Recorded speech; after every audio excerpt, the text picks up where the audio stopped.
Price Lord. ஹல்லேலூயா. கரங்களை உயர்த்தி ஒரு ஹல்லேலூயா. ஆண்டவராக இயேசு கிறிஸ்துவின் நாமத்தினாலே இந்த நல்ல அதிகாலையிலே இந்த ஜாமக்காரன் ஜெபத்திலே என்னோடு கூட சேர்ந்து ஆண்டவரை ஆராதிக்க, கர்த்தருடைய வார்த்தைகளை கேட்க, ஜெபிப்பதற்கு வந்திருக்கிற உங்கள் அனைவரையும் நான் வாழ்த்தி நான் வரவேற்கிறேன்.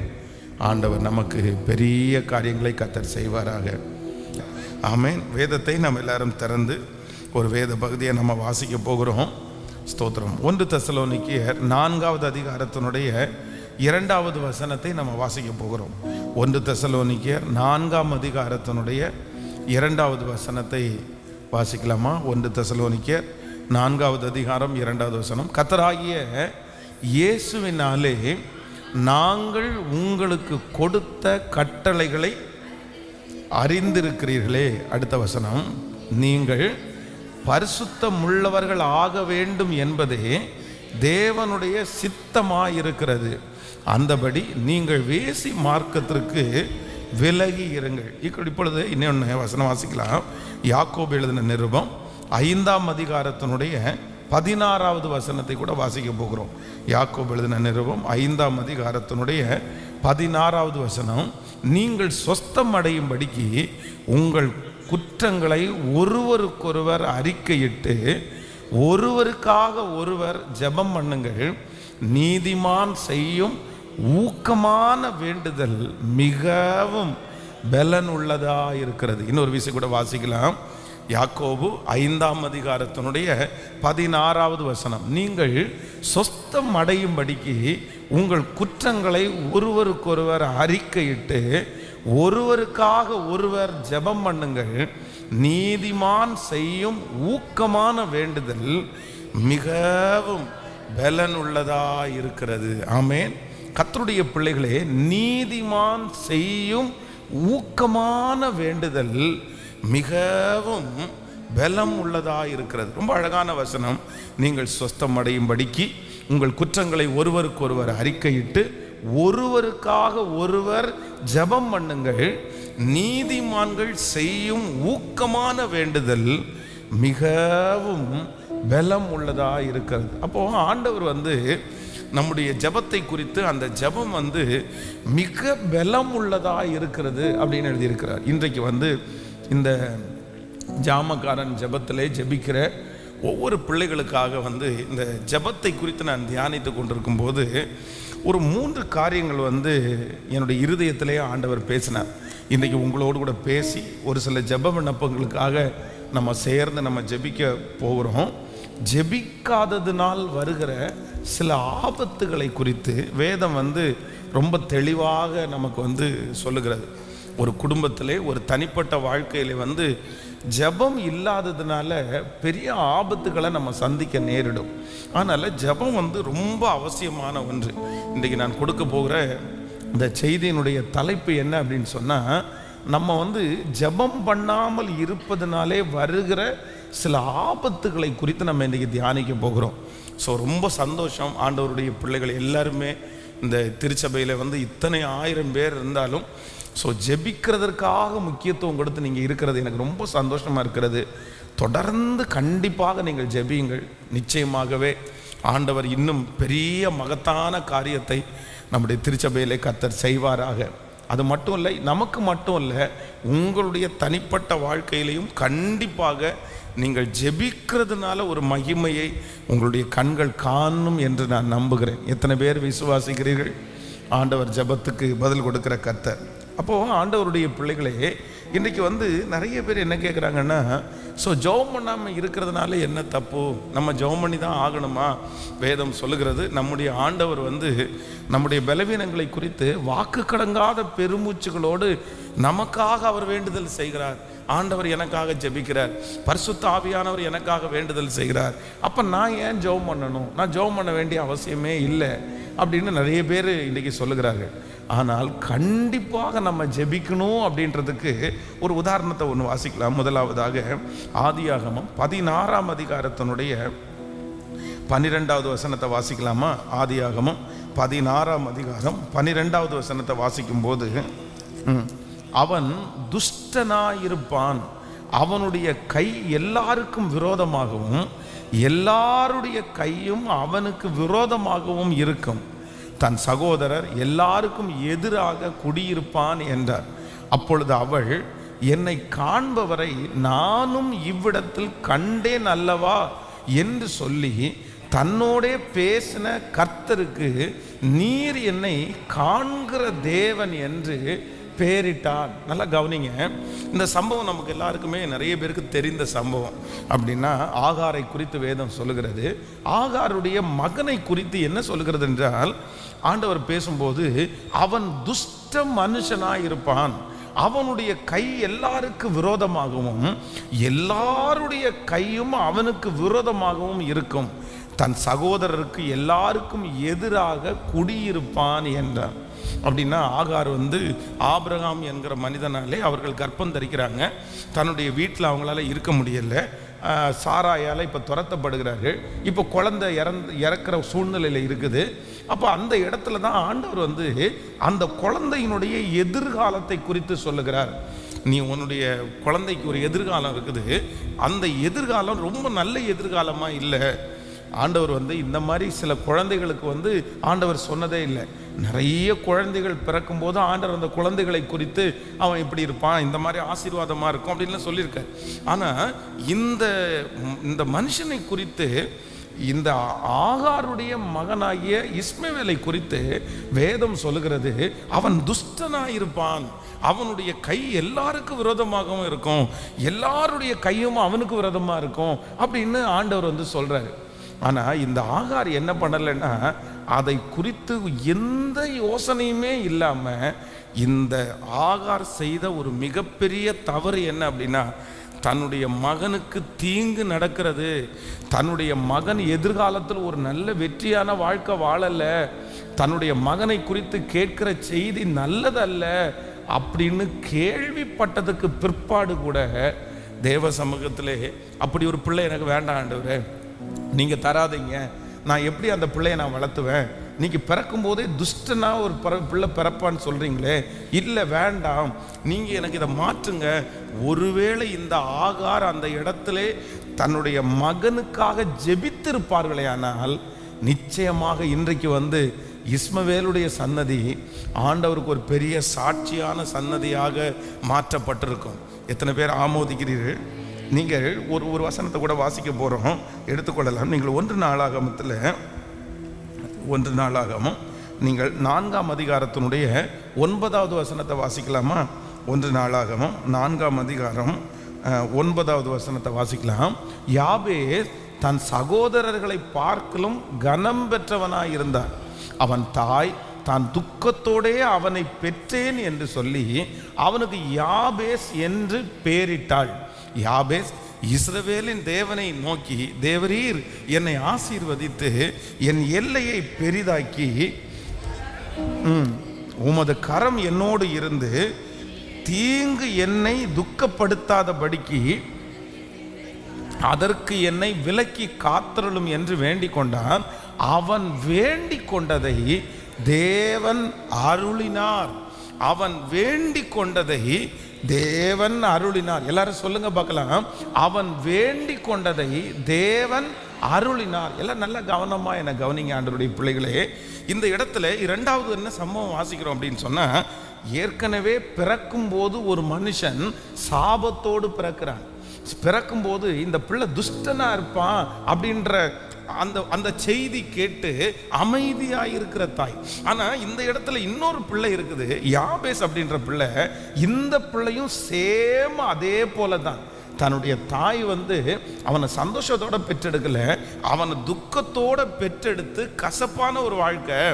யாபேஸ் என்கிறதுக்கு துக்கம் என்ற அர்த்தம். அப்படின்னா அவன் ரொம்ப ஒரு குறைவான ஒரு சூழ்நிலையில் இருக்கிறான். ஆனால் இந்த யாபேஸ் ஒரு தீர்மானம் எடுக்கிறான். என் தலையில் துக்கம்னு எழுதப்பட்டிருக்கிறது, என் தலையில் சஞ்சலம்னு எழுதப்பட்டிருக்கிறது, என்னுடைய கூட பிறந்தவங்க யாருமே நல்லா இல்லை, என் குடும்பத்தில் யாருமே ஆசீர்வாதமாக இல்லை, ஆனால் நான் ஒன்று செய்வேன், தேவரீர் என்னை ஆசீர்வதித்து என் எல்லையை பெரிதாக்கி உமது கரம் என்னோடு இருந்து தீங்கு என்னை துக்கப்படுத்தாதபடி அதற்கு என்னை விலக்கி காத்தருளும் என்று வேண்டிக் கொண்டான். அவன் வேண்டிக் கொண்டதை தேவன் அவனுக்கு அருளினார். ஆமேன் சொல்லுங்கள். அப்போ கர்த்தருடைய பிள்ளைகளே, 2 குடும்பம் இருக்குது பாருங்க. ஒரு குடும்பம் ஆபத்தான ஒரு செய்தியை கேட்டு அவங்க அதை அந்த தாயாரால எதிர்த்து நின்று ஜெபிக்க முடியல. இல்லை, நம்ம எப்படியாவது நம்முடைய பிள்ளையை காப்பாற்றணும், எப்படியாவது இதை நம்ம விட்டுறக்கூடாது அப்படின்னு அந்த எண்ணம் அவங்களுக்குள்ள இல்லை. வேதத்தில் மோசையை குறித்து வேதம் சொல்லுது, மோசையினுடைய மனைவி அந்நிய நாட்டு பெண், மீதியானிய இடத்துல இருந்து வந்த பெண். ஆனால் அந்த பெண்ணுக்கு ஒரு வைராக்கியம் இருந்துச்சு. சிப்போராள் வேதத்திலே ஒரு மிகப்பெரிய ஒரு நல்ல கேரக்டர் சிப்போராள். என்ன அப்படின்னு சொன்னால், தன்னுடைய கணவனாருக்கு ஒரு தீங்கு நடக்குது, தன்னுடைய கணவனார் ஆண்டவருடைய கோபத்துக்கு ஆளாயிட்டாரு, கர்த்தருடைய கோபம் அவங்க மேலே இருக்குதுன்னு சொன்ன உடனே அப்படியே போய் நின்று அந்த பாரத்தை சுமந்து, அந்த பிரச்சனையை சுமந்து, இல்லை இல்லை இல்லை நான் அப்படியெல்லாம் விட்டுற மாட்டேன், என்னுடைய கணவனார் அப்படி விட்டுற முடியாது, நான் சாக கொடுக்க மாட்டேன்னு சொல்லி அந்த இடத்துல அதை பொறுப்பெடுத்து நின்று அந்த இடத்துல என்னுடைய கணவனுக்காக நான் என்ன வேணாலும் செய்வேன்னு சொல்லி தன்னுடைய பிள்ளையை இரத்த சம்பந்தமான உடன்படிக்கையாய் தன்னுடைய கணவனாரை மீட்டு கொள்ளுகிறார். கர்த்தருடைய கோபத்தை அந்நிய பெண் தடுத்து நிறுத்துகிறார். அப்போ இன்றைக்கு யார் ரொம்ப குறைஞ்சிட்டாங்க அப்படின்னு சொன்னா, ஒரு பிரச்சனையை பார்த்துட்டு நிறைய ஆண்டவருடைய பிள்ளைகளுடைய வீடுல கூட அப்படிதான், நம்முடைய பிள்ளைகளுக்கா இருக்கலாம், நமக்கா இருக்கலாம், ஒரு பிரச்சனையை பார்த்து நம்ம நிறைய பேர் என்னவா இருக்கும்னு தெரியுமா, சில நம்ம உலகத்தில் உள்ள மனுஷங்கள்லாம் தலையெழுத்து, என்ன பண்றதுப்பா உன் தலையெழுத்து, என்ன பண்றதுப்பா கடவுள் உன் தலையில் அப்படி எழுதி இருக்கிறாரு அப்படின்னு உலகத்தான் சொல்லுவார்கள். ஆனா அதே போல நம்மவும் நிறைய பேர் என்ன பண்ணுவோம் தெரியுமா, என்னமோ தெரியல ஆண்டவர் ஒன்று அப்படி வச்சுக்க, நான் என்ன பண்ண முடியும், அந்த பாரத்தை எடுத்து நான் ஜெபிக்கணும் அப்படின்ற அந்த உணர்வு, ஜெபித்து நான் காப்பாற்றணும், ஜெபித்து நான் விடுதலையாக்கணும், ஜெபித்து அந்த காரியத்தை ஜெயிக்கணும் அப்படின்ற எண்ணம் இன்னைக்கு நிறைய பேருக்குள்ள குறைஞ்சிருச்சு. இந்த ஜெபத்தில் இருக்கிற யாராவது ஒருத்தருக்கு அப்படி இருக்குமானால் நான் சொல்றேன், கர்த்தர் தேடுகிறார். 2 குடும்பத்தில் தீங்கு இருக்குது. 2மே ஆரம்பத்தில் பிறக்கும் போது ஒரு சாபத்தோட தான் ஸ்டார்ட் பண்றாங்க. ஆனா ஒரு அம்மா அதை கண்டுக்கவே இல்லை. சரி பரவாயில்ல விட்டுரு, சரி பரவாயில்ல, உன் தலையெழுத்து நான் என்ன பண்ண முடியும், நீ ஆபிரகாமுக்கு பிறந்துட்ட, இப்ப தண்ணி இருக்கா அப்படின்னு சொல்லிட்டு தன்னுடைய சொந்த மகனுக்காக அப்படியே கேர் எடுத்து அவனை விடுதலையாக்கணும்ன்றது எண்ணமே அவருக்கு இல்லை, அவளை விட்டுட்டாங்க. ஆனா ஒரு மகன் மட்டும் சொல்றான், இல்லை நான் அதை எப்படி விடுவேன் ஆண்டவரே, நான் எப்படி விடுவேன், அற்புதம் செய்கிற தேவன் நீர், அதிசயங்களை செய்கிற தேவன் நீர், உம்முடைய கையில வல்லமையும் பராக்கிரமும் இருக்கிறது, நீர் எவரையும் மேன்மைப்படுத்த வல்லமை உள்ளவராய் இருக்கிறீர், நீ உயர்த்துறதுக்கு வல்லமை உள்ளவராய் இருக்கிறீர், நீர் பெரிய தேவன், நான் அப்படியெல்லாம் நான் உங்களை விட்டுற மாட்டேன், தேவரீர் என்னை ஆசீர்வதித்து என் எல்லையை பெரிதாக்கி தீங்கு என்னை துக்கப்படுத்தாது, உம்முடைய கரம் என்னோடு கூட இருந்து அப்படி ஜெபம் பண்றான். அவன் வேண்டி கொண்டதை இஸ்ரவேலின் தேவனாகிய கர்த்தர் அவனுக்கு அருள பண்ணினார். ஸோ இன்றைக்கு இந்த ஜாமக்காரன் ஜெபத்தில் இருக்கிற ஒவ்வொரு ஆண்டவருடைய பிள்ளைகளை, உங்களுடைய இருதயம் சோர்ந்து போய் வந்திருக்கலாம். பாஸ்டர், எனக்கு உண்மையிலே நீங்கள் சொல்லுகிறது உண்மைதான், ஒரு காலத்தில் நான் அப்படி ஜெபம் பண்ணினேன், ஏன்னா அந்த காரியத்தை விடக்கூடாது, நம்ம ஜெபம் பண்ணாமல் இருந்தால் அது நடக்காது. ஆனால் அது அற்புதம் நடக்காததுனால மனசு சோர்ந்து போய் அந்த காரியத்தை குறித்து இனி நான் ஜெபிக்க மாட்டேன். அப்படியா, அந்த கணவனா ரட்சிக்கப்படலையா, அவர் அப்படியே இருந்துட்டு போட்டும், என் பிள்ளை இப்படி இருக்கானா அப்படியே இருந்துட்டு போட்டும், என் கடை இப்படி இருந்துச்சா அப்படியே இருந்துட்டு போகும், சரி என்னமோ நம்ம இந்த உலகத்தில் வாழ்ந்தோம், என்னமோ இருக்கிறோம், ஒரு 80 வயசா 75 வயசா அதோட கடந்து போகிறோம் அப்படின்னு நினைச்சு நீங்க ஒரு நாளும் இருந்துடாதீங்க. நீங்க யார மாதிரி இருக்கணும்னா யாபேச மாதிரி, இல்லை நான் ஜெபம் பண்ணுவேன், இல்லை நான் ஆண்டவரிடத்துல கேட்பேன், இல்லை ஆண்டவர் எனக்காக செய்வார். யாபேசுனுடைய வேண்டி கொண்டதை நிறைவேற்றின கர்த்தர் நான் ஜெபிப்பதற்கும் நினைப்பதற்கும் வேண்டிக் கொள்வதற்கும் அதிகமாய் எனக்கு கர்த்தர் செய்வார். ஆண்டவரே என் மேல் ஒரு வல்லமையை ஊற்றுங்க, துன்பமான காரியங்கள் துக்கமான காரியங்கள் ஆண்டவரே கேள்விப்படும் போது அதை நான் ஜெபித்து மேற்கொள்ளக்கூடிய ஒரு அபிஷேகத்தை கர்த்தர் உங்கள் ஒவ்வொருத்தர் மேலையும் கிருபையாய் கர்த்தர் வைப்பாராக. ஹல்லேலூயா. எத்தனை பேர் கேட்க போறீங்க ஆண்டவருடைய சமூகத்தில்? அப்போ சில நேரங்களில் ஆண்டவர் எதிர்பார்க்கிறார். ஸோ நம்முடைய குடும்பங்களிலே வருகிற, நம்முடைய வீடுகளிலே இல்லைன்னா நம்ம காண்கிற சில காரியத்தை தலையெழுத்துன்னு நம்ம விட்டுட்டு போக சொல்லுங்க. என்னமோ நடக்குதுன்னு நம்ம விட்டுட்டு போக சொல்லுங்க சத்தமா. என்னமோ நடக்குதுன்னு நம்ம விட்டுட்டு போக முடியாது. சரி பார்த்துக்கலாம் என்ன பண்ணுறது அப்படின்னு விட்டுட்டு போக முடியாது. கர்த்தர் ஒரு கூட்டம் பேரை கர்த்தர் தேடுகிறார், ஜெபிக்கிறவர்களை கர்த்தர் தேடுகிறார். நீங்கள் ஜெபிக்காமல் இருப்பீர்களே ஆனால் கண்டிப்பாக ஆண்டவருடைய தண்டனைகளை இல்லைனால் குறைவுகளை தடுக்கவே முடியாது நம்மளால. நம்பர் 1, முதலாவது ஒன்று நினைத்து கொள்ளுங்கள், சில ஆபத்துகளை, சில மரண கண்ணிகளை, சில குடும்ப சாபங்களை நீங்கள் தடுத்து நிறுத்தணும் அப்படின்னு சொன்னால் கண்டிப்பாக நம்ம என்ன பண்ணி தான் ஆகணும் அப்படின்னு சொன்னால் சத்தத்தை உயர்த்தி சொல்லுங்கள், ஜெபித்து தான் ஆகணும். கர்த்தர் அந்த ஜெபத்தை கிருபையாய் கேட்பதற்கு கர்த்தர் வல்லவராய் இருக்கிறார். கைகளை உயர்த்தி ஒரு ஹல்லேலூயா, ஆமென். அவரை போல நல்லவர் இந்த உலகத்திலே ஒருவருமே இல்லை. அவர் ஒருவரே நித்தியானந்தமுள்ள ஏக சக்கராதிபதி, அவர் ஒருவரே ராஜாதி ராஜா, அவர் ஒருவரே வல்லமை உள்ள தேவன். கைகளை உயர்த்தி ஒவ்வொருத்தரும் கர்த்தரிடத்தில் சொல்லுங்க, ஆண்டவரே நன்றியப்பா. எந்த காரியத்தை கேட்டாலும் நன்றி ஆண்டவரே. எனக்கு ஒரு கிருபையை தாங்க ஆண்டவரே, எனக்கு ஒரு கிருபையை தாங்க ஆண்டவரே. நான் அதை ஆண்டவரே விட்டுட்டு சோர்ந்து போகக்கூடாது.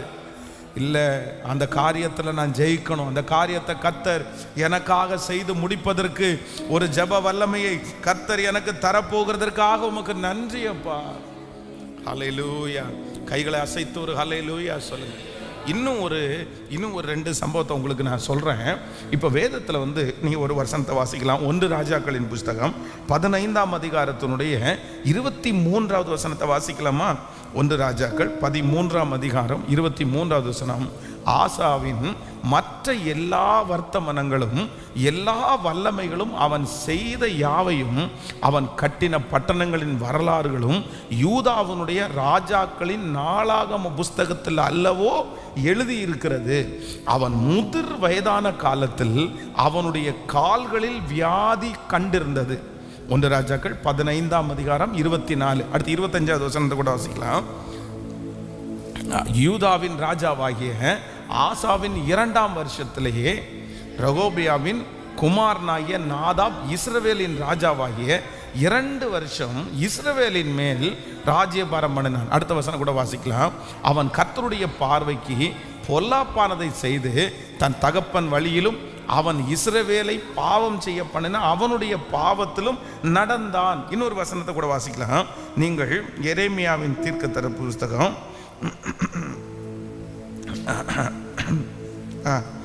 2 ராஜாக்கள் 20ஆம் அதிகாரத்தினுடைய 5வது வசனத்தை வாசிக்கலாமா? 2 ராஜாக்கள் 20ஆம் அதிகாரம், மானிட்டர் குறைங்க. 2 ராஜாக்கள் 20ஆம் அதிகாரம் 5வது வசனம். நீ திரும்பி போய் என் ஜனத்தின் அதிபதியாகிய எசேக்கியாவை நோக்கி, உன் தகப்பனாகிய தாவீதின் தேவனாய் இருக்கிற கர்த்தர் சொல்லுகிறது என்னவென்றால், உன் விண்ணப்பத்தை கேட்டேன், உன் கண்ணீரை கண்டேன், இதோ நான் உன்னை குணமாக்குவேன்.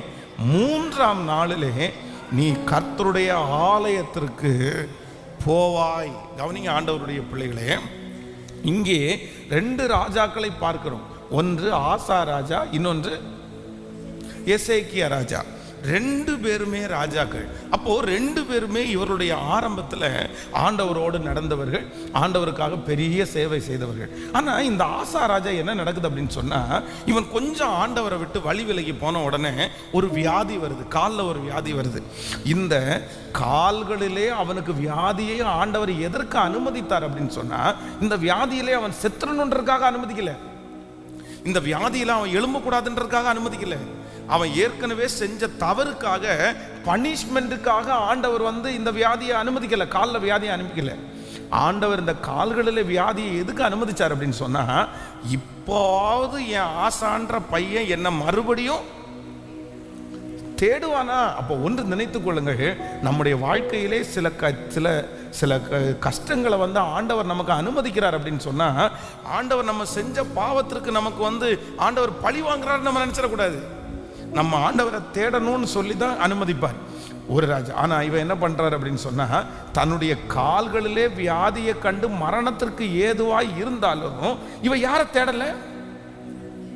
ஆசா ராஜா கர்த்தரை தேடல. ஆண்டவரே என்னுடைய வியாதியை என்னை விட்டு மாத்துங்க, எனக்கு ஏன் இந்த வியாதி வந்துச்சு, என்னை மன்னிச்சிருங்கன்னு கேட்கல. ஆனா எசேக்கியாவை குறித்து வேதம் சொல்லுது, உன் வீட்டு காரியத்தை ஒழுங்குபடுத்திக்கொள், அவ்வளவுதான், நீ என்ன செய்வ, நீ மரிச்சு போற அப்படின்னு சொல்லி ஆண்டவர் எசேக்கியா ராஜாவிடத்துல சொல்றாரு.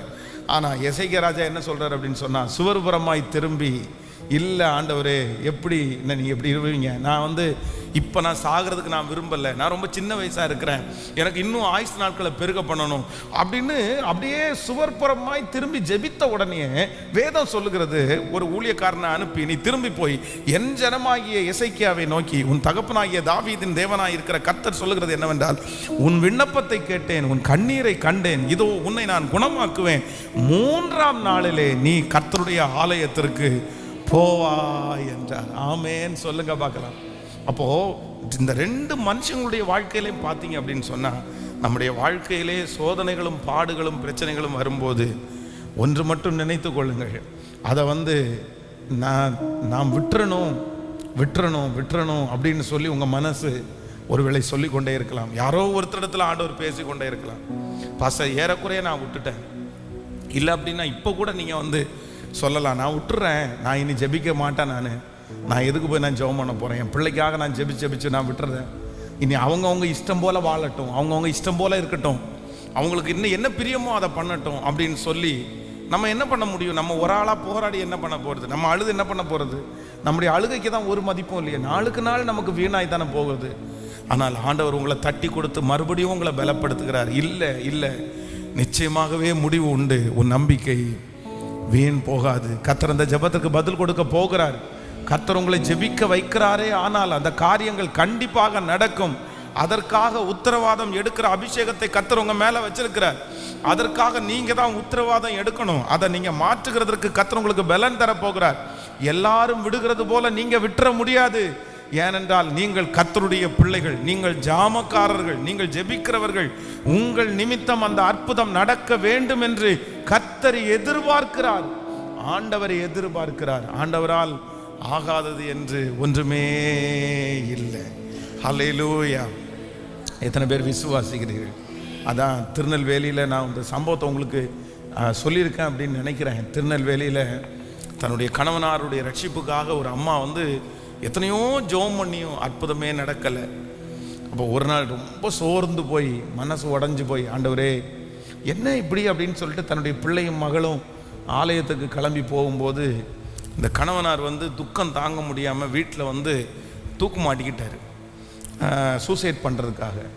இவங்க சர்ச்சு முடிச்சுட்டு வீட்டுக்கு வந்தால் வீடு பூட்டி இருக்குது, தட்டுனா திறக்கவே இல்லை. ஜன்னல் வெளி எட்டி பார்த்தா உள்ள அந்த மனுஷன் தூக்கு மாட்டி ஏறக்குறைய உயிர் போகும்போது இப்போ தான் அதை பண்ணியிருக்கிறாரு. கால் ஆடிட்டே இருக்குது, சவுண்டு வருது.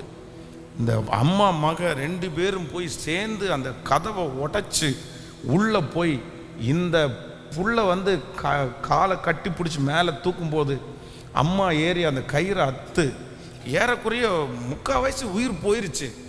ஆனால் அந்த அம்மா நெஞ்சு மேலேயே தட்டி, ஆண்டவரே இந்த உயிரை நான் விட மாட்டேன், இந்த கணவனார் நீங்கள் எடுத்துக்கிறது எனக்கு துக்கம் இல்லை, நீங்கள் எடுத்துக்கிட்டே கூட என்னை வாழ வைப்பீங்க, ஆனால் இவர் தற்கொலை பண்ணி மாள்றதுக்கு நான் விட மாட்டேன். எப்படி விடுவேன்?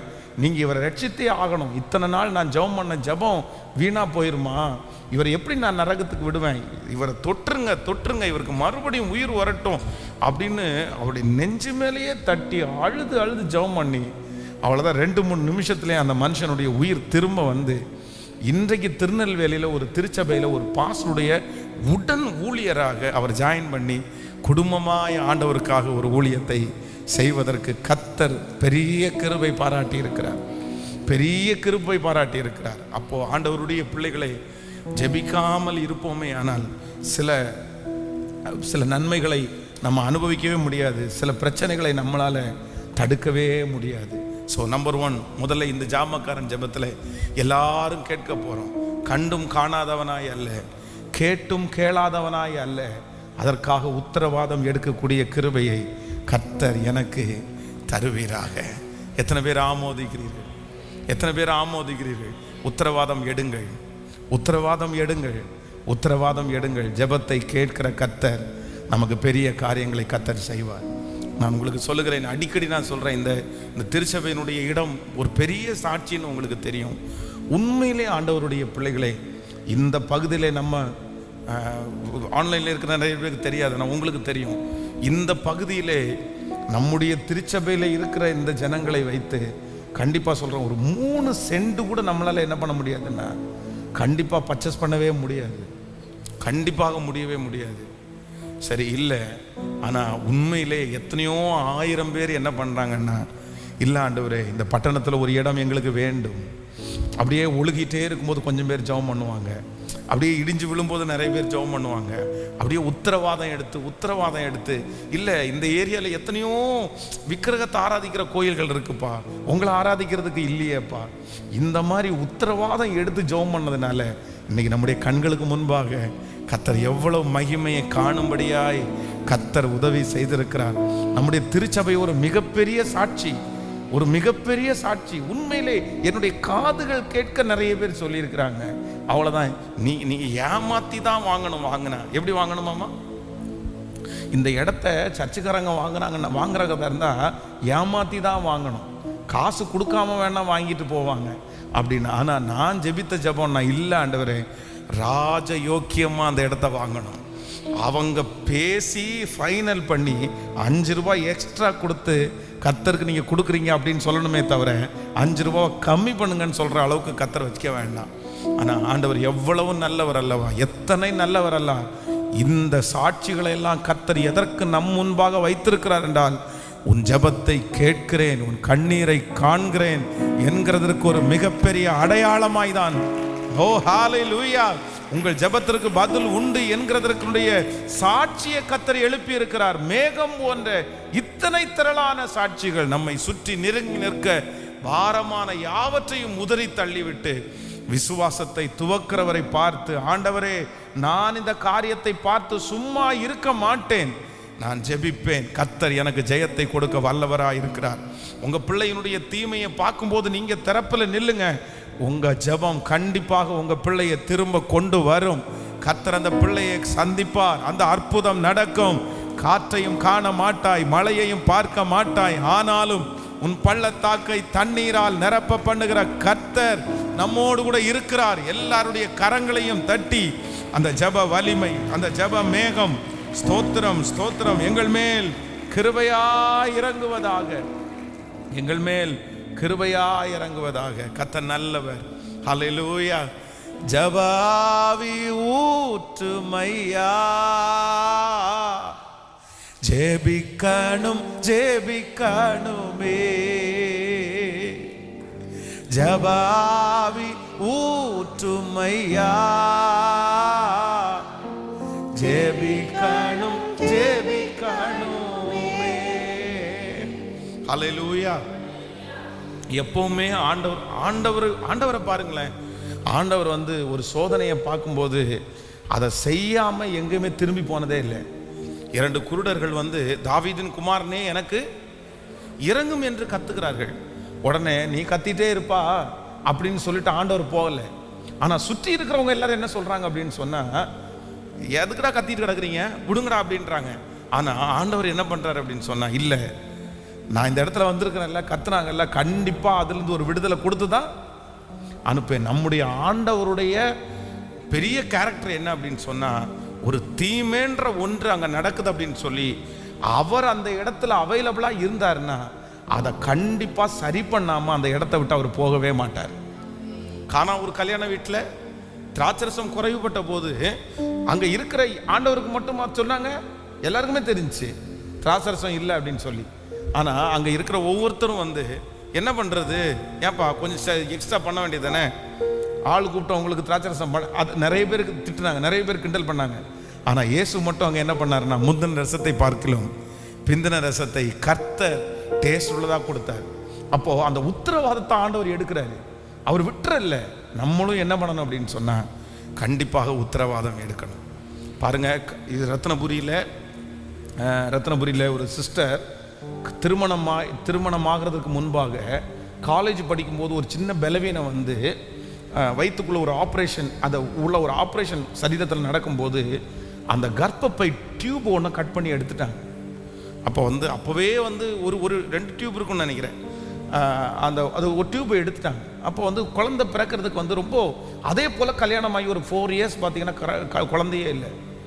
ஒரே பிரச்சனை. அவருடைய கணவனார் என்னை டைவர்ஸ் பண்ணிடு, நீங்கள் எதுக்கு நீ கல்யாணத்துக்கு முன்னாடி சொல்லாமல் விட்டீங்க, எதுக்கு இப்படி நீங்கள் சொல்லியிருந்தீங்கன்னா கல்யாணம் பண்ண மாட்டேன்ல, அந்த டியூப் இல்லாதனால தான் அவளுக்கு குழந்தைய பிறக்கல அப்படின்னு சொல்லி ஒரே பிரச்சனை. டெய்லி சண்டை. என்னை விட்டுரு, நான் போகிறேன், நான் வேறு, நீ யாரையும் கல்யாணம் பண்ணிக்கணும். ஆனால் அந்த சகோதரி தன்னுடைய கணவனார் வீட்டை விட்டு போனது முதற்கொண்டு ரூமுக்குள்ளே போய் முழங்கால் படிக்கிட்டு, எனக்கு ஒரு சாமுவேலை நீங்கள் தரணும், எனக்கு ஒரு சாமுவேலை நீங்கள் தரணும், அதை உங்களுக்காக நான் வளர்த்துவேன். கிட்டத்தட்ட ஒரு 9-10 மாதங்கள் டெய்லி அழுவாங்களாம். அந்த ரூமுக்குள்ளே போய் கணவனார் வேலைக்கு அனுப்பிட்டு ரூமுக்குள்ளே போய் அழுகிறதா அவங்க வேலை. ஜெபம் பண்ணி. இன்றைக்கு மிகப்பெரிய ஆச்சரியம், கர்த்தர் ஒரு குழந்தைகள் அல்ல, கர்த்தர் 2 குழந்தைகளை கொடுத்து அந்த மகளை கர்த்தர் பெரிய சாட்சியாய் கர்த்தர் நிறுத்தியிருக்கிறார். ஹல்லேலூயா, ஹல்லேலூயா. நான் கண்டும் கண்டுக்காம என்ன பார்த்தும் பார்க்காத மாதிரி என்ன பண்ண மாட்டேன்னா விட மாட்டேன். பார்த்தும் பார்க்காத மாதிரி விட மாட்டேன். என் பிள்ளைக்காக நான் திறப்பில் நிற்பேன். அவன் தலையெழுத்து அப்படின்னு நான் நினைக்க மாட்டேன், நான் திறப்பில் நிற்பேன். என் குடும்பத்தினுடைய தலையெழுத்து அப்படின்னு நான் நிற்க மாட்டேன். என்னமோ பண்ணிக்கோ, என்ன பண்ணுறது, இதுக்கு மேலே நான் என்ன செய்ய முடியும் அப்படின்னு நான் விட்டுற மாட்டேன். இல்லை, நீங்கள் தான் கர்த்தர் உங்களை தான் நம்புறாரு. கர்த்தர் உங்க கண்களில் காண்பிக்க வைக்கிறதுக்கு காரணம் அதுதான். ஆகாரை போல நீங்க தட்டி விடாதீங்க, ஆகாரை போல தட்டி விடாதீங்க. கர்த்தர் வாக்கு கொடுக்கிறார். இல்லை, நீங்க யாபேசம் மாதிரி நீங்க அதற்காக பக்தி வரைக்கும் பாராட்டணும். ஆண்டவர் இதுவரைக்கும் உங்களுடைய எத்தனையோ ஜெபத்திற்கு பதில் கொடுத்திருக்கிறார். கர்த்தர் உங்களை தைரியப்படுத்துகிறார். இல்லை, நிச்சயமாகவே முடிவு உண்டு, உன் நம்பிக்கை வீண் போகாது. நிச்சயமாகவே முடிவு உண்டு, உன் நம்பிக்கை வீண் போகாது. ஜெபத்தை கேட்கிறவரே, மாம்சமான யாவரும் உம்மை தேடி வருவார்கள். சத்தத்தை உயர்த்தி அந்த அபிஷேகம் என் மேல அப்படியே இறங்கட்டும் ஆண்டவர். அந்த ஜெப வல்லமை என் மேல இறங்கட்டும் ஆண்டவரே. அப்பா, நான் இவ்வளவு பெரிய தீமையை, இவ்வளவு பெரிய பிரச்சனையை பார்த்து ஆண்டவரே அமைதியா இருப்பதற்கு அழைக்கப்பட்டவள் அல்ல, அழைக்கப்பட்டவன் அல்ல. அதற்காக உத்தரவாதம் எடுக்கணும், அதற்காக ஜெபம் பண்ணணும், அதற்காக திறப்பில் நிற்கணும். அந்த காரியத்தை மீட்டு கொண்டு எடுக்கக்கூடிய ஒரு பவர், ஒரு ஜெப வல்லமையை கர்த்தர் இப்பொழுது எங்கள் மேல் கர்த்தர் ஊற்றுவீராக. ராஜா, ஊற்றுவீராகப்பா, ஊற்றுவீராகப்பா. கர்த்தரே அதை செய்ய போகிறதற்காக நன்றி. ஹல்லேலூயா. எல்லாத்தையும் மாற்றக்கூடிய சக்தியை கர்த்தர் நம்முடைய ஜெபத்தில் கர்த்தர் வைத்திருக்கிறார். நம்முடைய முழங்காலை கர்த்தர் வைத்திருக்கிறார். பெரிய அரசியல் போன்ற அந்த காரியத்தையே முழங்கால்களால் கர்த்தர் மாற்றி இருக்கிறார். எவ்வளோ பெரிய பிரச்சனையை கர்த்தர் முழங்கால்களில் நின்று ஜெபித்தனால கர்த்தர் சரி பண்ணி இருக்கிறார். எத்தனை அற்புத சாட்சிகளை நம்ம காதுகளில் கேட்கிறோம். நமக்கு அவர் செய்ய மாட்டாரா? கண்டிப்பாக கர்த்தர் செய்வார். உங்களுடைய கண்களிலே பார்க்கிற தீமை, உங்கள் வாயிலிருந்து புறப்படுகிற ஜெபம் அதை வெற்றியை கொண்டு வரும். தீமையை பார்க்க மாட்டீர்கள். கர்த்தர் உங்களை சந்தோஷப்பட பண்ணுவார். ஒரு காலத்தில் ஆமே, நான் விடல, கர்த்தர் எனக்கு பலன் தந்தார் ஜெபிப்பதற்கு. நான் வைராக்கியமாய் மீட்டு கொண்டது அப்படின்னு உரிமை பாராட்டுகிற ஒரு அபிஷேகத்தை கர்த்தர் எல்லார் மேலையும் வைப்பாராக. சிப்போராளுடைய அந்த அபிஷேகத்தை கர்த்தர் உங்கள் மேலே என் மேலையும் கர்த்தர் வைப்பாராக. ஆண்டவர் செய்ய நினைத்தது ஒன்றும் தடைபடவே தடைபடாது. பாருங்க, கேட்டா போதும். ஆண்டவர் சொல்லுகிறார், நீ கேட்கிறதற்கு அதிகமாய் நான் உனக்கு தருவேன் என்று கர்த்தர் வாக்கு கொடுக்கிறார். அல்லேலூயா. நான் பார்த்தீங்க அப்படின்னு சொன்னால், இந்த ஊழியத்தினுடைய ஆரம்பத்தில் செய்தி ஒரு மெசேஜ் கொடுக்கணும் அப்படின்னு சொன்னால் அவ்வளோ அவ்வளோ அவ்வளோ பிரச்சனை. ஒன்றுமே பண்ண முடியாது, என்ன பண்ணுறனே தெரில. எப்படி ஜனங்களுக்கு சொல்கிறது, எப்படி ஜனங்களை புரிய வைக்கிறது, எப்படி வசனத்தை எடுத்து பேசுறது, இது எதுவுமே தெரியாத காலங்களில் மறக்கவே முடியாது. பரிசுத்தவான்கள் நிறைய ஊழியக்காரர்கள் செய்திகள் அவங்க பேசும்போதே பார்த்தீங்கன்னா நம்மளால் அழுக வரும். அவங்க பேசும்போதே நம்முடைய ஆவிக்குள்ள ஒரு பெரிய மாற்றம் வரும். அந்த செய்திகளெல்லாம் காதில் போட்டு கேட்டு இந்த அபிஷேகம் எப்போ ஆண்டவரே எனக்கு கிடைக்கும், இந்த மகிமையை எப்போ ஆண்டவரே எனக்கு தருவீங்க, இல்லை நான் பேதை தான், எனக்கு ஒன்றும் தெரியாதது தான், எனக்கு புரிஞ்சிக்க முடியாது, எனக்கு ப்ரெசன்டேஷன் பண்ண முடியாது, ஆனால் நீங்கள் பெரியவர். எங்கள் அம்மா அப்படி படித்தவங்க கிடையாது, எங்கள் அப்பா பெரிய படித்தவங்க கிடையாது, எங்கள் அப்பாவுக்கு பேச தெரியாது, எங்கள் அம்மாவுக்கு பேச தெரியாது, ஆனால் நீங்கள் பெரிய தேவன் ஆண்டவரே. ஆனால் இன்று நான் நம்புகிறேன், இல்லை, கர்த்தர் ரொம்ப நல்லவர் அவர். ஹல்லேலூயா. ஆண்டவர் கண்டிப்பாக அதை கர்த்தர் உங்களுக்கு தருவார். உங்கள் கண்ணுக்கு முன்பாக காண்பிக்கிற அந்த காரியத்தை கர்த்தர் காண்பிக்கிறார். ஆனால் அது அப்படியே இருப்பதற்காக அல்ல, அது நடக்காது என்கிறதற்காக கர்த்தர் காண்பிக்கல. இது முடிஞ்சிருச்சுன்றத கர்த்தர் காண்பிக்கல. இதுக்கு இதுதான் தலையெழுத்துன்றத காண்பிக்கல. கர்த்தர் சொல்கிறார், அதனுடைய தலையிலே அது எழுதப்பட்டிருந்தாலும் உன் ஜெபம் தலையெழுத்தை மாற்றக்கூடிய வலிமை உள்ளது. உன் ஜெபத்தான் அந்த காரியத்தை செய்ய முடியும். நம்புறவங்க கைகளை தட்டி உங்களுடைய ஜெபத்தினால் அந்த காரியத்தை செய்ய முடியும். அது நடக்கும், நிச்சயமாகவே நடக்கும். நம்ம ஆண்டவர் அந்த ஜெப மகிமை எனக்கு ஊற்றுங்கப்பா, அந்த வைராக்கியத்தை எனக்கு தாங்க. சொல்லுங்க எல்லாருமே, அந்த வைராக்கியத்தை இந்த காலை வேளையில கர்த்தர் ஊற்றுவாராக. திருச்சபையில இருக்கிறவர்கள் மேல் ஊற்றுவாராக. ஆன்லைன்ல இந்த சத்தத்தை கேட்கிறவர்கள் மேல் ஊற்றுவாராக.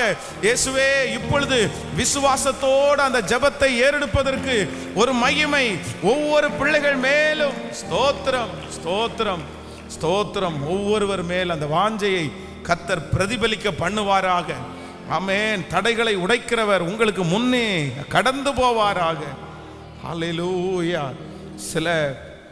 சில சத்துருடைய உடைமைகளை கைப்பற்றுவது ரொம்ப ஈஸியாக கைப்பற்ற முடியாது, ரொம்ப கடினமாக தான் கைப்பற்ற முடியும். ஆமென். அந்த மாதிரி நிறைய சூழ்நிலைகள் இருக்கும்.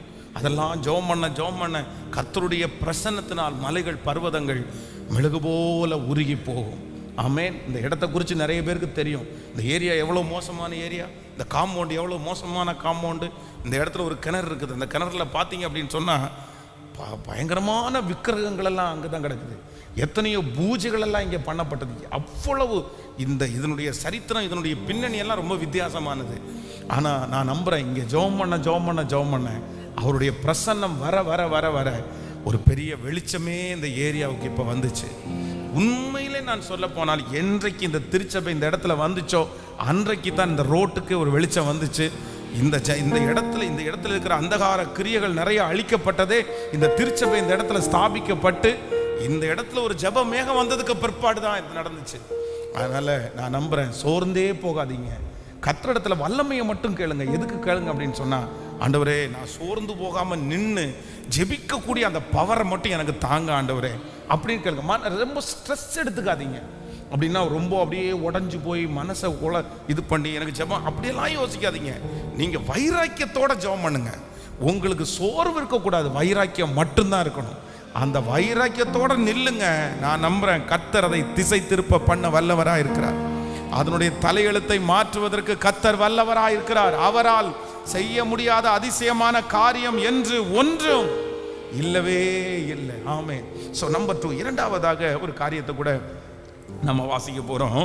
ஆதியாகமம் எடுத்துக்கொள்ளுங்கள். ஆதியாகமம் 19ஆம் அதிகாரத்தினுடைய 23வது வசனத்தை வாசிக்கலாமா? ஆதியாகமம் 19ஆம் அதிகாரத்தினுடைய 23. லோத்து சோவாருக்குள் வரும்போது பூமியின் மேல் சூரியன் உதித்தது.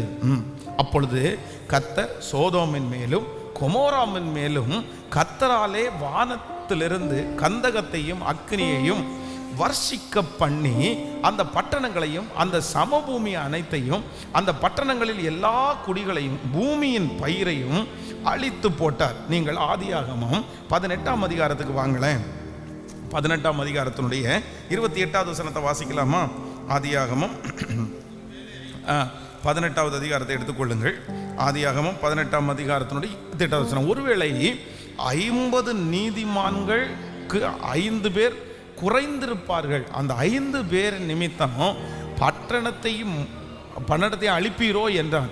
அதற்கு அவர், நான் 45 நீதிமான்களை அங்கே கண்டால் அதை நான் அழிப்பதில்லை என்றார். அடுத்தவர், அவர் பின்னும் அவரோட பேசி 40 நீதிமான்கள் அங்கே காணப்பட்டாலோ என்றார். அதற்கு அவர், 40 நீதிமான்களின் நிமித்தம் நான் அதை அழிப்பதில்லை என்றார். கவனிங்க ஆண்டவருடைய பிள்ளைகளே, இப்போ ரெண்டாவது நம்ம ஜெபிக்காததுனாலே வருகிற விளைவை குறித்து நம்ம தியானிக்கிறோம். நம்பர் 1, முதலாவதாக ஜெபிக்காததுனாலுடைய முதல் விளைவு என்ன அப்படின்னா, சில சாபங்களை, சில பாவங்களை, சில வம்சாவளி பிரச்சனை, சில பிரச்சனைகளை நீங்க ஜெபிக்கலைன்னா அதை தடுக்க முடியாது, வெற்றி அடைய முடியாது. நம்ம ஜெபிச்சு தான் அதை என்ன பண்ணணும் சொல்லுங்க, ஜெபிச்சு தான் அதை எடுக்கணும். நம்ம ஜெபம் பண்ணால் அதை கண்டிப்பாக கர்த்தர் நம்முடைய கையில் வாய்க்க பண்ண வல்லவராக இருக்கிறார். இங்கே ரெண்டு இப்போ வந்து என்னென்னா, தேசத்தை ஆண்டவர் வந்து சோதோம் கொமோரா பட்டணத்தை அழிப்ப அவருடைய பாவம் பெருகிருச்சு. அப்போ அந்த செய்தி வருது. இந்த செய்தி வந்து ஒருவருக்கு கொடுக்கப்படுகிற செய்தி அல்ல, ரெண்டு ஃபேமிலிக்கு இந்த செய்தி கொடுக்கப்படுகிறது. ஒன்று லோத்தினுடைய குடும்பத்துக்கு இந்த செய்தி போகுது, இன்னொன்று ஆபிரகாமுக்கு இந்த செய்தி போகுது, ரெண்டு பேருமே. ஆனா இந்த லோத்து வந்து அதே தேசத்துல குடியிருக்கிறான், அந்த சோதோம் கொமோரா குடியிருக்கிறான். ஆனா ஆபிரகாம் அப்படி இல்லை, கொஞ்சம் தூரத்துல குடியிருக்கிறான். அந்த ஊருக்கு அவனுக்கு சம்பந்தம் இல்லை. ஆனா என்ன அப்படின்னு சொன்னா, தான் கூட்டிட்டு வந்த அந்த பிள்ளையும் குடும்பமும் எங்க இருக்காங்க? அந்த சோதோம் கொமோரா பட்டணத்துக்குள்ள இருக்காங்க, அவ்வளவுதான். அதுதான் வித்தியாசம். ஆனா இங்க லோத்து அந்த வார்த்தையை கேட்டு, இல்லைன்னா அந்த சாபங்களை கேட்டு, அக்கினி இப்படி நடக்க போகுதுன்னு கேட்டு அவனுக்கு எந்த ரியாக்ஷனும் பெருசா இல்லை. தூதன் சொல்லுகிறார், இந்த தேசத்தை நான் அழிக்க போறேன், உங்க சொந்தங்களில் உனக்கு நெருங்கிய யாராவது இருந்தா உடனே நீ கூட்டிட்டு வா. ஆனா ஒரு துக்ககரமான செய்தி என்ன அப்படின்னு சொன்னா, தன்னுடைய மருமக்களிடத்துல போய் இந்த மாதிரி ஒன்று நடக்குது வாங்கன்னு சொன்னா, அவங்களுக்கு அவங்க பார்வையில் கிண்டல் பண்ற மாதிரி இருந்துச்சாமா, பரியாசம் பண்ற மாதிரி. அப்போ லோத்து அந்த ஊர்ல அத்தனை நாட்கள் குடியிருந்து ஒருத்தரை கூட என்ன பண்ணலைன்னா ஆதாயப்படுத்தவே இல்லை. யாருக்காகவும் அவன் வந்து திறப்புல நிக்கல, அவன் அழல. நன்றாய் கவனித்துக் கொள்ளுங்கள், நம்ம ரட்சிப்புக்குள்ள ஒரு மனுஷனை கொண்டு வர்றதுக்கு வெறும் சோறு வாங்கி கொடுக்கறதுனால ரட்சிப்பை கொண்டு வர கேட்கல. சத்தமா சொல்லுங்க, முடியாது. இதுல ரொம்ப கவனமா இருக்கணும். இந்த சோதோம் கொமோரா பட்டணம் இன்றைக்கு ஒரு நல்ல பட்டணமா இருக்கிறதுக்கு இதுக்கு முன்னாடி யாரு காரணம்னா, லோத்தும் சேர்ந்து சிறைபிடிக்கப்பட்டதுனால ஆபிரகாம் போய் தன்னுடைய பிள்ளைகளோடு போய் அங்கே போராடி இந்த சோதோம் கொமோரா பட்டணத்தினுடைய ராஜாக்களை மீட்டுட்டு வர்றாரு. அதனால்தான் சோதோம் கொமோராவுடைய ராஜா கேட்கிறாரு, ஜனங்களை எனக்கு கொடுத்துருங்க, பொருட்களை நீங்க. அப்போ அவர் சொல்றாரு, இல்ல எனக்கு எதுவுமே வேண்டான்னு சொல்றாருல. அப்போ இந்த ஜனங்கள் இன்றைக்கு உயிரோடு இருக்கிறதுக்கு காரணம் யாரு? சத்தமா சொல்லுங்க, ஆபிரகாம் தான் காரணம். ஆபிரகாம் அவர்களை மீட்டு கொண்டு வந்திருக்கிறார். ஆனா இவ்வளோ பெரிய உதவியை செஞ்சும் ரட்சிப்பை கொடுக்க முடிஞ்சிருச்சா? கேட்கல. பக்கத்துல கையை குடிச்சு சொல்லுங்க, வெறும் பொருட்களை வச்சு ரட்சிப்பை கொண்டு வர முடியாது. அநித்தியமான உலக பொருட்களால் நண்பர்களை வேணா சம்பாதிக்கலாம், சிநேகிதர்களை சம்பாதிக்கலாம். ஆனா சத்தமா சொல்லுங்க, ரட்சிப்பு யாருடையது? ரட்சிப்பு கர்த்தருடையது. ஒரு மனிதன் ரட்சிக்கப்பட வேண்டும் என்றால் அந்த மனுஷனுக்கு கண்டிப்பாக என்ன அறிவிக்கப்பட வேண்டும் என்றால் சுவிசேஷம் அறிவிக்கப்பட வேண்டும். ஸோ இதை விட்டுருங்க.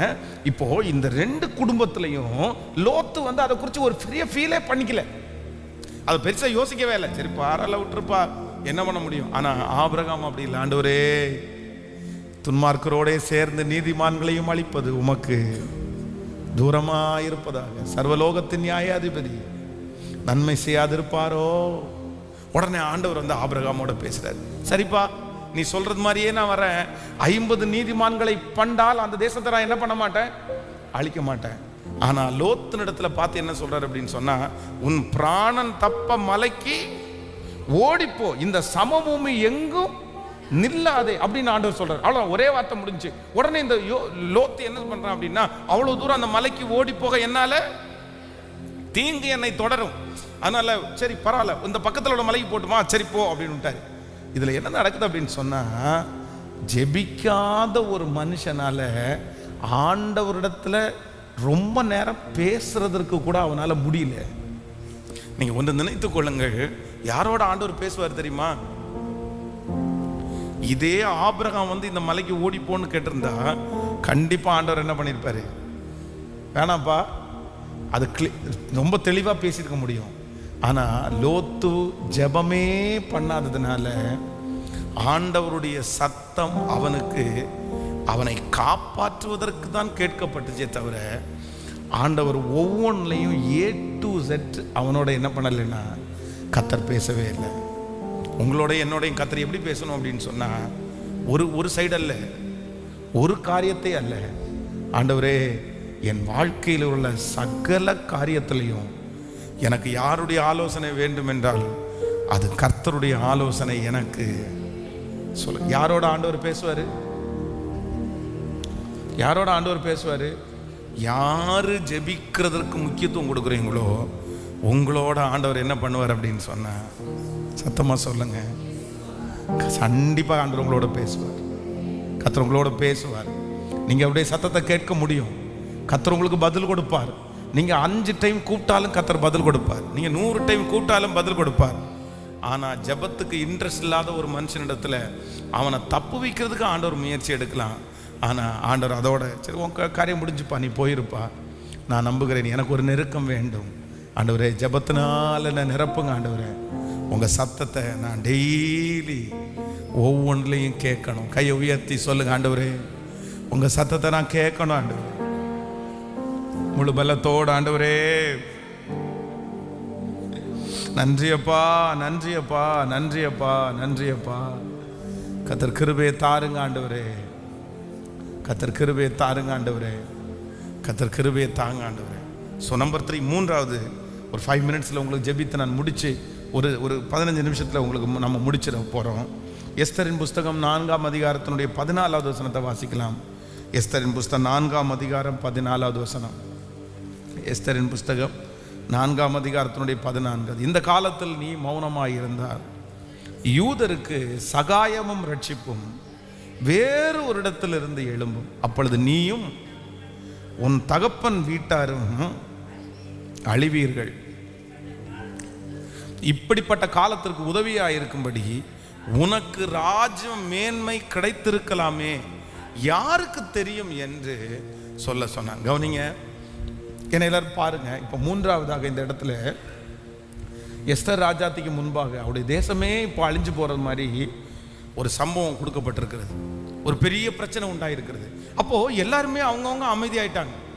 இன்னும் சில நாட்களுக்குள்ளாக எல்லாரையும் மரிச்சு போறாங்க. அந்த ராஜாவினுடைய சமூகத்திலிருந்து கட்டளை வெளிப்பட்டுச்சு. இப்போ எஸ்தர் ராஜாத்தி அரண்மனையில இருக்கிறாங்க. ஆனா மொர்தெகாய் என்ன சொல்லி அனுப்புறாரு அப்படின்னு சொன்னா, எப்பா, நமக்கு கூட பிறந்தவங்க, நம்முடைய ரத்த சம்பந்தமான உறவுகள் நிறைய பேர் மரணம் அடைய போறாங்க, நிறைய பேர், நம்ம எல்லாருமே தான் சாக போறோம். ஆனா நீ இந்த காலத்தில் என்ன பண்ணிடக்கூடாது, நீ மௌனமா இருக்கக்கூடாது. நீ இந்த காலத்தில் மௌனமா இருந்தால் யூதருக்கு சகாயம் ரட்சிப்பும் வேறு ஒரு இடத்திலிருந்து வரும். ஆனால் நீயும் உன் தகப்பன் வீட்டாரும் நீங்க ரொம்ப வருத்தப்படுவீங்க. நீ ரொம்ப வருத்தப்படுவ. இதற்காக ராஜ மேன்மை உனக்கு கெடுத்திருக்கலாமே. நீ எனக்கு கம்ஃபர்ட்டா இருக்குது, நான் ரெடி ஆயிட்டேன், எனக்கு எந்த பிரச்சனையும் இல்லை. பிரச்சனை அவங்களுக்கு தானே, பிரச்சனை சித்தப்பாவுக்கு தானே, பிரச்சனை பெரியப்பாவுக்கு தானே, பிரச்சனை என் பிள்ளைக்கு தானே, பிரச்சனை அவங்களுக்கு தானே, எனக்கு இல்லை, நான் நல்லா தானே இருக்கேன் அப்படின்னு சொல்லிட்டு நீங்க என்ன பண்ணிடாத, நீ அமைதியா இருந்துராத அப்படின்னு இந்த தகப்பன் சொல்லி அனுப்புகிறார். ஆனா அமைதியாய் நீ ஜெபம் பண்ணாம அமைதியாய் இருந்தால் என்ன நடக்கும் அப்படின்னு சொன்னா, எதிர்காலத்துல ஒரு ஜெபிக்காத ஒரு தேவனுடைய பிள்ளை நம்பர் 1 முதலாவது சில காரியத்தை தடுக்கிறதுக்கு, சில காரியத்தை அடைவதற்கும் தடுக்கிறதற்கும் உங்களால முடியாது. நம்பர் 2 ரெண்டாவது, ஜெபிக்காத ஒரு தேவனுடைய பிள்ளை ஆண்டவரிடத்துல நெருங்கி கர்த்தருடைய வார்த்தையை கேட்கிறதற்கு ஒரு சில வார்த்தையை கேட்கலாம், எல்லா வார்த்தைகளையும் கேட்க முடியாது. நம்பர் 3 மூன்றாவது, ஜெபிக்காம இருக்கிறது இன்னைக்கு நல்லா இருக்கிறது மாதிரி இருக்கும், ஆனா எதிர்காலத்துக்கு அது மிகவும் ஆபத்தாக மாறிவிடும். ஆமென். சில நேரங்களில் இன்னைக்கு நல்லா இருக்கிற மாதிரி தான் இருக்கும், இன்னைக்கு சரியா இருக்கிற மாதிரி தான் இருக்கும். அதான் சொல்றாரு, இந்த காலத்தில் நீ மௌனமா இருந்தால் யூதருக்கும் சகாயமும் ரட்சிப்பும். உனக்கு எந்த பிரச்சனையும் இல்லை அப்படின்னு நினைக்கிறேன், ஆனா சோதனைன்னு ஒன்று வரும்போது இந்த ஜபந்தான் உன்னை நிறுத்தும் என்று கர்த்தர் சோதனைக்கு உட்படாதபடி விழித்திருந்து ஜபம் பண்ணுங்கள். மாம்சமோ பலவீனம் உள்ளது, ஆவியோ, சத்தமா சொல்லுங்க ஹல்லேலூயா. எனக்கு ஒரு ஜப மேகம் வேணும் ஆண்டவரே, எனக்கு ஒரு ஜப மகிமை வேண்டும் ஆண்டவரே. கர்த்தர் உங்களை ஜெபிக்க வைக்க போறாரு, கர்த்தர் உங்களை ஜெபிக்க வைக்க போறாரு. நீங்க அந்த இடத்துல போய் நிற்கும் போது ஒரு பெரிய மாற்றம் உண்டாக போகிறது. அதனுடைய தலையெழுத்தை கர்த்தர் மாற்ற போகிறார். அது நியமிக்கப்பட்ட அந்த பாதையிலிருந்து கர்த்தர் முழுக்க முழுக்க அதை மாற்ற போகிறார். கர்த்தர் மாற்ற போறார். அதனுடைய தலையின் மேல் இருக்கிற அந்த சாபம் எடுக்கப்பட போகிறது. அதன் தலையின் மேல் இருக்கிற வம்சாவளியான காரியங்கள் எல்லாம் எடுக்கப்பட போகிறது. ஏனென்றால் கர்த்தர் உங்களுக்குள்ள அந்த அபிஷேகத்தை, அந்த தீப்பொறியை வைப்பாரானால் உங்கள் நிமித்தம் நிச்சயம் அதை செய்து முடிப்பார். அந்நிய கண்கள் அல்ல, உங்களுடைய கண்களும் என்னுடைய கண்களும் அதை பார்க்க போகிறது. அல்லேலூயா. பெரிய வலிமையை கர்த்தர் வைத்திருக்கிறார், பெரிய வலிமையை வைத்திருக்கிறார். ஸோ எல்லாரும் அப்படியே எழுமி நிற்க போகிறோம். எல்லாரும் எழுமி நின்று ஆமென். இந்த ஜாமக்காரன் ஜெபத்தை நீங்கள் விட்டுறாதீங்க. அல்லேலூயா. கர்த்தர் நல்லவர். பாருங்கள், நம்ம ஒரு வருடத்திற்கு ஒரு விசை திருச்சபையில் இருக்கிறவங்களுக்கு நம்ம ஒரு லவ் ஃபீஸ், ஒரு அன்பின் விருந்து மாதிரி ஒன்று செய்வோம். ஸோ அதுவே பெரிய தொகையாக இருக்கும், கஷ்டமாக இருக்கும். எப்படி இதை கொண்டு போகிறோம் அப்படின்னு எப்படி கொண்டு போகிறோம். ஆனால் இந்த ஜாமக்காரன் ஜெபம் ஆரம்பித்ததுக்கு பிற்பாடு இல்லை, மாதமாவது ஒரு ஃபுட்டு அரேஞ்ச் பண்ணணும் அப்படின்னு நினச்சி அந்த ப்ராசஸ் ஆரம்பித்தோம். நீங்கள் நிறைய பேர் ஜெபம் பண்ணீங்க. ஆண்டவருடைய கிருபையில் இன்றைக்கி 3 மாதங்களை கிருபையாய் கர்த்தர் முடிப்பதற்கு கர்த்தர் இந்த மாதிரி 1 அல்ல 2 அல்ல, கர்த்தர் நிறைய கர்த்தர் எழுப்பிட்டே இருக்கார். நிறைய சாட்சிகளை எழுப்புறாரு. அதனால் நீங்கள் விட்டுறாதீங்க. சபைக்காக நீங்கள் ஜெபிக்கணும். பாருங்கள், நான் எந்த வருடமும் இல்லாத அளவிற்கு இந்த வருடம் பிரயாணம் அதிகமாய் நான் செய்திருக்கிறேன். இதுக்கு முன்னாடி எந்த வருடமும் இவ்வளோ பிரயாணம் பண்ணலை. ஆனால் போகிற இடத்துலலாம் அவ்வளோ கஷ்டமான சூழ்நிலையாக இருக்குது. ஆனால் ஆண்டவர் எல்லாவற்றையும் ரொம்ப லகுவாய் மாற்றி தந்தார். அது ஆண்டவர் எங்கள் மேல் வைத்த கிருபை. உங்களுடைய ஜெபம் என்னை ரொம்ப தாங்கினதை நான் அப்படியே ஃபீல் பண்ணுறேன். இரவு திருநெல்வேலியில் நாகர்கோவிலெல்லாம் இரவு 10:30 மணிக்கு அங்கேருந்து கிளம்பி காலையில் 5:30 மணிக்கெல்லாம் இங்கே நின்று தொடர்ந்து 2 பிரசங்க ஆராதனை பண்ணி நடத்துறதுக்கெல்லாம் அதெல்லாம் மனுஷனுடைய பலத்தால் அல்ல, ஆனால் கர்த்தரே பலன் கொடுக்கிறார். ஸோ உங்கள் ஜெபம் உண்மையிலே ரொம்ப பலம் உள்ளதாக இருக்கிறது. நீங்கள் ஒருவேளை 1 மணி நேரம் சும்மா ஜெபம் பண்ணுற மாதிரி இருக்கலாம். இல்லை, ஆண்டவர் அந்த கண்ணீரை கர்த்தர் பார்க்கிறார். நிறைய பேர் இந்த சத்தத்தை கேட்குற நிறைய பேர் வெளியூர் இருக்காங்க. உங்களுக்கு நிறைய பேர் வெளியில் உங்களுக்கு தெரிய, அவங்க பார்க்க கூட இல்லை, ஆனால் அவங்க ஜெபம் பண்ணுறாங்க. ஆனால் பரலோகத்தின் தேவனாகிய கர்த்தர் பார்க்கிறார். நீங்கள் எவ்வளோ கிலோமீட்டருக்கு அந்த பக்கத்துலேருந்து ஜெபம் பண்ணாலும் ஜெபத்திற்கு மட்டும் ஒரு வல்லமை இருக்குது. எவ்வளோ கிலோமீட்டரையும் ஜெபம் 1 செகண்டுக்குள்ள கடக்க பண்ணும். ஆமேன், ஆமேன். ரொம்ப ஃபாஸ்ட். இந்த உலகத்திலே இருக்கிறதுலே ரொம்ப ஃபாஸ்ட்டாக ட்ராவல் பண்ணுறது என்ன அப்படின்னு சொன்ன ப்ரேயர், ஜெபத்தை கேட்கிறவரே. எத்தனை பேர் ஆமோதிக்கிறீங்க? வேதம் சொல்கிறது நம்முடைய ஆண்டவர் சமீபத்திற்கு மட்டுமல்ல, சமீபத்திற்கும் தூரத்திற்கும் ஆண்டவராக இருக்கிறார். இங்கேருந்து பரலோகம் வரைக்கும் 1 செகண்டுக்குள்ளே போகிறதுன்னா ஜெபம் மட்டும்தான் போகும். இங்கேருந்து அமெரிக்கா போகணுன்னா கூட 1 நிமிஷத்துக்குள்ளே ஜெபம் மட்டும் போய் சேர்ந்துடும். இங்கே ஜெபம் பண்ணும், அங்கே அற்புதம் நடக்கும். அந்த வல்லமையுள்ள ஜெபத்தை கர்த்தர் உங்கள் தலைமையில என் தலைமையில வச்சிருக்கிறார். இன்றைக்கு இருக்கிற காலகட்டத்தில் ஜெபிக்கிறதுக்கு ஆண்டவர் உங்களை தெரிந்தெடுத்திருக்கிறார். உங்களை கர்த்தர் தட்டி கொடுக்கிறார். உண்மையிலே ஜெபிக்கிற உங்களுக்கு போராட்டம் வரும், பலவீனங்கள் வரும். ஆனால் கர்த்தர் சொல்லுகிறார், இல்லை, நானோ உன் விசுவாசம் ஒளிந்து போகாதபடி உனக்காக வேண்டுதல் செய்கிறேன். கர்த்தர் உங்களை தட்டி கொடுப்பார், கர்த்தர் உங்களை பலப்படுத்துவார். அதற்காகவே நீங்கள் நியமிக்கப்பட்டீர்கள். கேளுங்க, அப்பா அந்த ஜெப மேகம் என் மேல இறங்கட்டும் ஆண்டவரே. சத்தத்தை உயர்த்தி ஆமென். ஒரு நாள் நான் சாட்சி சொல்லணும். என் பிள்ளைய குறித்து சாட்சி சொல்லணும், என் குடும்பத்தை குறித்து சாட்சி சொல்லணும். இந்த காரியம் இப்படி நியமிக்கப்பட்டிருந்த காரியம், ஆனா நான் கர்த்தர் சமூகத்தில் முழங்கால் படியிட்டேன். கர்த்தர் இப்படி மாற்றினார், இப்படி மாறிடுச்சு. இப்படி இருந்த வாழ்க்கை இப்படி மாறிடுச்சு, இப்படி இருந்த பிள்ளை இப்படி மாறிடுச்சு, இப்படி இருந்த சூழ்நிலை இப்படி மாறிடுச்சு. அப்படி சாட்சி சொல்லுகிற ஒரு மகிமையை கர்த்தர் என்மேல். சத்தத்தை உயர்த்தி அந்த ஜெப வாழ்க்கை. ஆமென், ஆமென், ஆமென். எல்லாரும் முழு பலத்தோட ஜெபம் பண்ணுங்க. ஸ்தோத்திரம், ஸ்தோத்திரம், ஸ்தோத்திரம், ஸ்தோத்திரம். ராஜா, இப்ப தட்டி எழுப்புங்க ஆண்டவரே, தட்டி எழுப்புங்கப்பா. அந்த சோர்வுகள் பலவீனங்கள் மாறட்டும் ஆண்டவரே. ஹல்லேலூயா. நன்றி அப்பா. அன்னாளை போல எங்க பிள்ளைகள் சொல்லணும், இதோ ஜெபித்து கிடைக்கப்பட்ட பிள்ளை, இதோ ஜெபித்து கிடைக்கப்பட்ட சுதந்திரம், இதோ ஜெபித்து கிடைக்கப்பட்ட அற்புதம். இந்த காரியத்தை கர்த்தர் ஜெபத்தின் மூலமா தான் எனக்கு செஞ்சாரு. என்னுடைய முழங்கால் வீணா போகலன்றதுக்கு ஒரு மிகப்பெரிய சாட்சி இது. சாட்சி அப்படின்னு சொல்லுகிற அளவிற்கு நன்றி அப்பா, நன்றி, நன்றி, நன்றி, நன்றி, நன்றி அப்பா, நன்றி. மேற்கு கிழக்கு வடக்கு தெற்கு பரம்புவா என்றீரே. பூமியின் தூளை போல் சந்ததி பெருகும் என்று வாக்குரைத்தீரே. பாடுவோம். மேற்கு கிழக்கு வடக்கு தெற்கு பரம்புவா என்றீரே. பூமியின் தூளை போல் சந்ததி பெருகும் என்று வாக்குரைத்தீரே. சொன்னதை செய்யும் அளவும் கைவிடவே மாட்டீ. சொன்னதை செய்யும் அளவும் கைவிடவே மாட்டீ. ஏ வெத்தே இது வானத்தின் வாசல். 2 ஸ்லோகம். ஏசையா ஆசீர்வாதத்தின் வாசல். ஏ வெத்தே இது வானத்தின் வாசல்.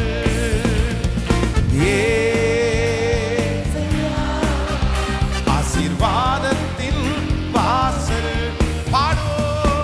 பூமியின் வம்சங்கள் எனக்குள் சந்ததிக்குள் ஆசீர்வாதிக்கப்படும் என்று ஆசீர்வாத வாய்க்காலாக என்னை மாற்றினீரே. பாடோ.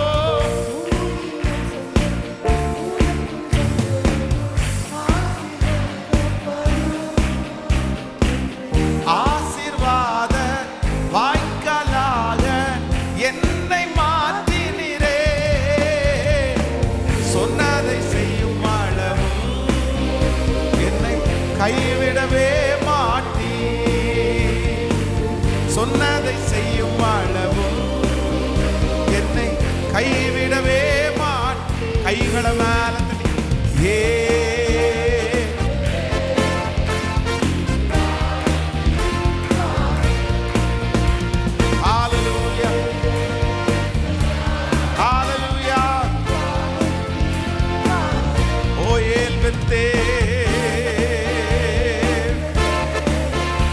இது வானத்தின் வாசல். ஏசையா ஆசீர்வாதத்தின் வாசல். செல்லும் இடமெல்லாம் என்னோடு இருந்து என்னை கனப்படுத்துவே. தகப்பன் தேசத்திற்கு திரும்பும் வரையில் என்னை காப்பாற்றுவே. பாடுவோம்.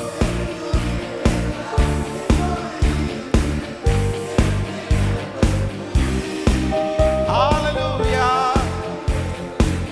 திரும்பும் வரையில் என்னை கனப்படுத்துவே. சொன்னதை செய்யும் அளவும் கைவிடவே மாட்டீ. சொன்னதை செய்யும் அளவும் என்னை கைவிடவே மாட்டீ. எல்லாரும் பாடி. ஏ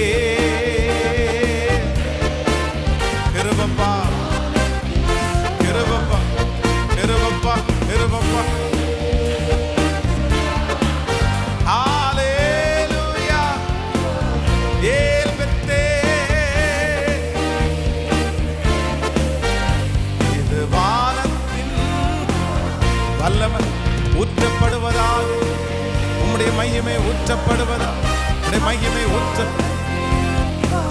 கரங்களை தட்டி உன்னதத்திலிருந்து புறப்படுகிற ஆவியானவர் ஜெபிக்க வைக்கிற எங்கள் ஜெப வீரர். ஜெபத்திற்கு நேரா எங்களை தட்டி எழுப்பி விடுகிற கர்த்தர்.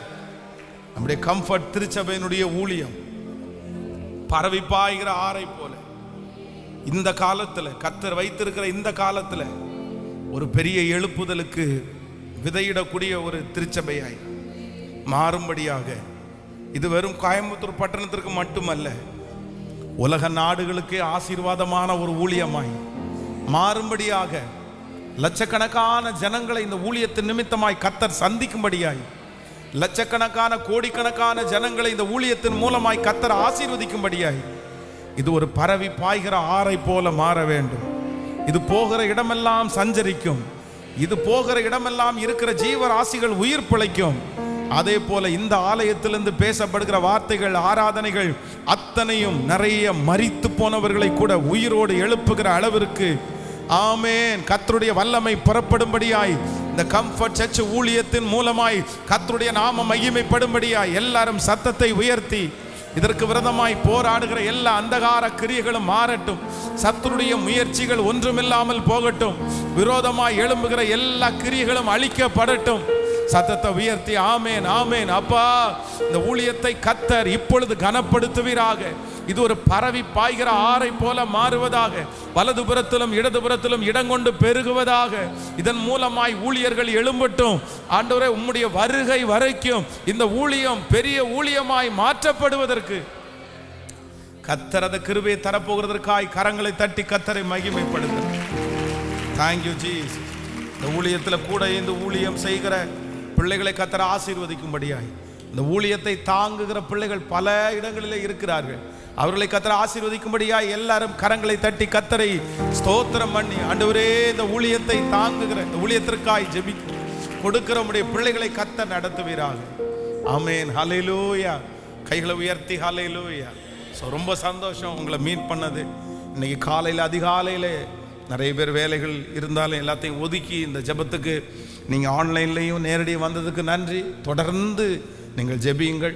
ஸோ உங்களுடைய ஒவ்வொரு வாரமும் ஜெபிக்கக்கூடிய ஜெபம், சர்ச்சில் வர்றவங்களுக்கு எல்லாருக்கும் சண்டே ஞாயிற்றுக்கிழமை அந்த ஜெப குறிப்புகளை கொடுப்போம். தயவு செய்து அந்த ஜெபத்தை வைத்து ஒரு மணி நேரம், 12 மணிலேருந்து 1 மணி வரைக்குமோ, இல்லைன்னா 11 மணிலேருந்து 12 மணி வரைக்குமோ, உங்களுக்கு எப்படி டைம் கிடைக்குதோ அந்த இரவு நேரத்தில் அந்த 1 மணி நேரத்தை கொஞ்சம் சாக்ரிஃபைஸ் பண்ணி அந்த ஜெப குறிப்புகளுக்காக ஜெபியுங்கள். நிச்சயமாய் ஆண்டவருக்கு பெரிய அற்புதம் செய்வார். ஆன்லைனில் இருக்கிற ஆண்டவருடைய பிள்ளைகளுக்கு ஒரு நம்பர் உங்களுக்கு ஏற்கனவே தெரியும்னு நினைக்கிறேன். இப்போ அதை ஸ்க்ரீனில் கூட அந்த நம்பரை போடுவாங்க. அந்த நம்பருக்கு நீங்கள் ஃபோன் பண்ணி பேசிட்டீங்கன்னா அவங்க மாதம் உங்களுக்கான ஜெப குறிப்புகளை அனுப்புவார்கள். அதை சேர்ந்து ஜெபியுங்கள். ஜெபமே ஜெயம், ஜெபமே ஜீவன். ரொம்ப ஸ்ட்ரெஸ் ஆகிக்க வேண்டாம், ரொம்ப அதை போட்டு உழைப்பி இது பண்ண வேண்டாம்.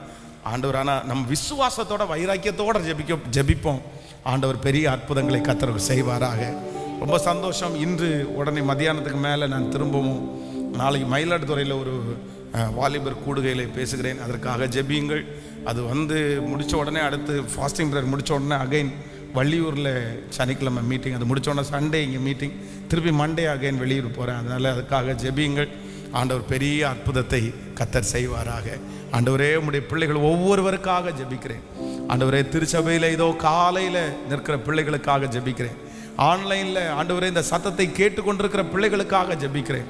ஆண்டவரே, ஜெபிக்கிறவனை நீர் தனியாய் விசாரிக்கிறவர், ஜெபிக்கிறவன் மேல் கண் வைத்திருக்கிற கர்த்தர், அவனோட ரொம்ப நேரம் பேசுகிற தேவன், அவனுக்கு எல்லா தீங்குகளையும் மாற்றுகிற கர்த்தர், இப்பொழுது ஜெபத்திற்கு முக்கியத்துவம் கொடுத்து வந்திருக்கிற இந்த பிள்ளைகள் மேல், குடும்பத்தின் மேல் உம்முடைய ஆசீர்வாதத்தினுடைய கரம் வைக்கப்படுகிறதற்காக உமக்கு ஸ்தோத்திரம் ஆண்டவரே. நன்றி அப்பா. தொடர்ந்து இந்த ஜாமக்காரர் ஜெபத்தின் மூலமாய் ஆண்டவரே நாங்கள் ஒரு பெரிய ஆசீர்வாதத்தை பெற்றுக்கொள்வதற்கு கர்த்தர் எங்களுக்கு கிருபை தருவீராக ராஜா. நன்றி அப்பா, நன்றி அப்பா. உடைய பிள்ளைகளோடு கர்த்தருடைய கரம் இருக்கட்டும். இந்த மாதம் ஆண்டவரே முடிகிறதுக்குள்ள நிறைய அற்புதங்கள் எங்கள் பிள்ளைகளுக்கு நடக்கட்டும் ஆண்டவரே. ஆண்டவரே, இந்த ஜாமக்காரன் ஜெபத்தில் ஜெபிக்கிற பிள்ளைகள் அற்புதத்தை நான் நிறைய பேருக்காக ஜெபம் பண்ணேன். கர்த்தர் ஜெபிக்காமலே என்னுடைய பிரச்சனைக்கு ஒரு விடுதலை கொடுத்தாருன்னு எங்கள் பிள்ளைகள் சாட்சி சொல்லுவதற்கு கர்த்தர் கிருபை பாராட்டுகிறதற்காய் நன்றி அப்பா, நன்றி. உங்கள் பாதத்தை முத்தம் செய்கிறோம். தொடர்ந்து உங்கள் பிரசனை நடத்தட்டும். இயேசுவின் மூலம் ஜெபம் எடுக்கிறோம் நல்ல பிதாவே, ஆமேன், ஆமேன். என் ஆத்துமாவே கர்த்தரை ஸ்தோத்திரி, என் முழுவதுமே பரிசுத்த நாமத்தை ஸ்தோத்திரி. என் ஆத்துமாவே கர்த்தரை ஸ்தோத்திரி. கர்த்தர் செய்த சகல உபகாரங்களையும் மறவாது. நம்முடைய ஆண்டவராகிய இயேசு கிறிஸ்துவின் கிருபை, பிதாவாகிய தேவனுடைய அன்பு, பரிசுத்த ஆவியானுடைய அந்யோன்ய ஐக்கியம் நம்ம இவரோடும் இன்றும் என்றும் சதா காலம் கூட இருப்பதாக. ஹல்லேலூயா, ஹல்லேலூயா. God bless you. ஆண்டவர் உங்களை எல்லாரையும் ஆசீர்வதிப்பார். ஆண்டவர் உங்களை நடத்துவார். ஆமேன், ஆமேன், ஆமேன். ஓகே, சர்ச்சில் இருக்கிற பிள்ளைகளுக்கு